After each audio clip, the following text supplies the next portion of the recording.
আসসালামু আলাইকুম। আমাদের আজকের ভিডিওর বিষয় গার্মেন্টস ফ্যাক্টরি সেকশন সমূহ। গার্মেন্টস ফ্যাক্টরিতে সাধারণত চারটি ভাগ বা সেকশন থাকে। এই চারটি ভাগ বা সেকশনের সমন্বয়ে তৈরি হয় একটি সম্পূর্ণ পোশাক। সেকশন চারটির নাম হলো: 1. Cutting section, 2. Swing section, 3. Quality control section এবং 4. Finishing section. কাটিং সেকশন, এই সেকশনে ফেব্রিককে স্টাইল অনুযায়ী কাটা হয়। ফেব্রিক কাটার কাজটি কাটিং মেশিনে করা হয় এবং size by size, part by part, colour by colour bundle করা হয়। বান্ডিল করার পর কাটিং ফেব্রিকগুলি সুইং সেকশনে পাঠিয়ে দেওয়া হয়। সুইং সেকশন, ফেব্রিক কাটিং হওয়ার পর সুইং সেকশনে সেলাই করার জন্য আনা হয়।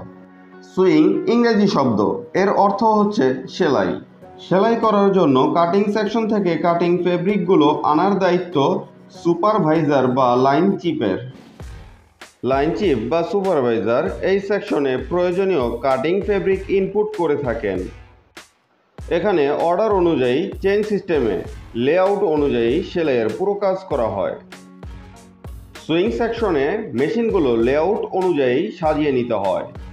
প্রথম মেশিন থেকে সেলাইয়ের কাজ শুরু করা হয় এবং শেষ মেশিনের মাধ্যমে একটি সম্পূর্ণ পোশাক তৈরি করা হয়। এরপর গার্মেন্টসগুলোর কোয়ালিটি চেক করার জন্য কোয়ালিটি কন্ট্রোল সেকশনে পাঠানো হয়। অবশ্য লাইনের মধ্যেও কোয়ালিটি চেক করা হয়।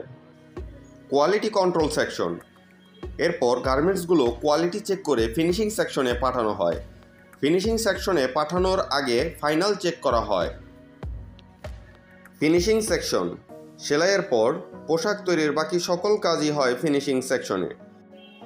এখানে পোশাকের বেশ কিছু কাজ ধাপে ধাপে করা হয়, যেমন তৈরি করা পোশাক আয়রন বা ইস্ত্রি করা, পোশাককে ফোল্ডিং বা ভাঁজ করা, পলি ব্যাগে ঢুকানো, সর্বশেষ অর্ডার অনুযায়ী কার্টন বা বক্সে ঢুকানো।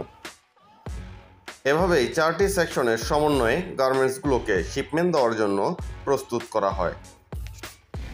প্রিয় ভাই ও বন্ধুরা, আজকের ভিডিওটি কেমন হয়েছে তা কমেন্ট বক্সে অবশ্যই জানাবেন। ভিডিওটি যদি ভালো লেগে থাকে তাহলে একটি লাইক দিবেন এবং আপনার বন্ধুদের সাথে শেয়ার করবেন। আর স্যাম গার্মেন্টস চ্যানেলটি সাবস্ক্রাইব করে আমাদের পাশেই থাকবেন। পুরো ভিডিওটি দেখার জন্য আপনাকে অসংখ্য ধন্যবাদ।